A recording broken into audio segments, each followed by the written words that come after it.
Hello, so today I'm going to talk about totalitarianism in young Italy. During this time, Mussolini was the communist dictator of Italy. Many SDGs were disrespect here. The one that we can see that was more affected was to promote peace, justice, and a solidarity community. People were obligated to follow the rules imposed by him, and they had no other option.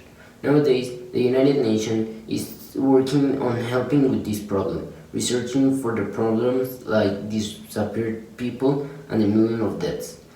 I think that it's very important to understand how history can be associated with our society in the actual world. I think that what people did in the past needs to be an example for us, the modern world, to to change that and to avoid to make the same problem twice. Thank you, and we're passing now with my teammate Gael. That most crushed SDG that I thought it was damaged was the number 16, which is peace, justice, and strong institutions. Because basically Nazis would do whatever they want. They would beat them if they wanted to. They would do anything to accomplish their goal, which was ruling, and there was no strong institutions to support the damaged or the affected ones. So I think this was the most affected SDGs of all and the most affected people that there was. And I think it's important to see that after all this chaos that was Nazis and somehow World War II, biggest institutions came in like the ONU, which helped it with the Sustainable Development Goals and to achieve justice and peace around the world. So I think that this event was really relevant for making peace around the world. In today's segment of history, I will explain what are SDGs.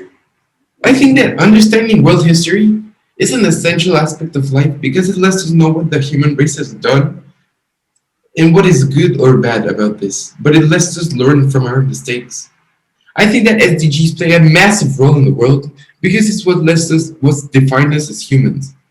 It is what tells us what is right and what is wrong and what is socially acceptable, and punishes people who don't accept these rules. In these COVID-19 times, it is pretty hard to contribute to the SDGs because we're stuck in our homes, and it's pretty hard to distribute this energy about being fine with other people's lives and encouraging health for the world. And we need to our job is to help and teach other people about these certain rules. And now we're gonna go and talk to Japan. Thank you, Juan Jose. As you may know, Japan used to be a totalitarian regime.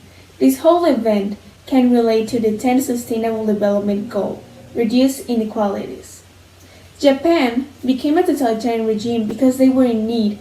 They needed to feed their growing population and develop their country.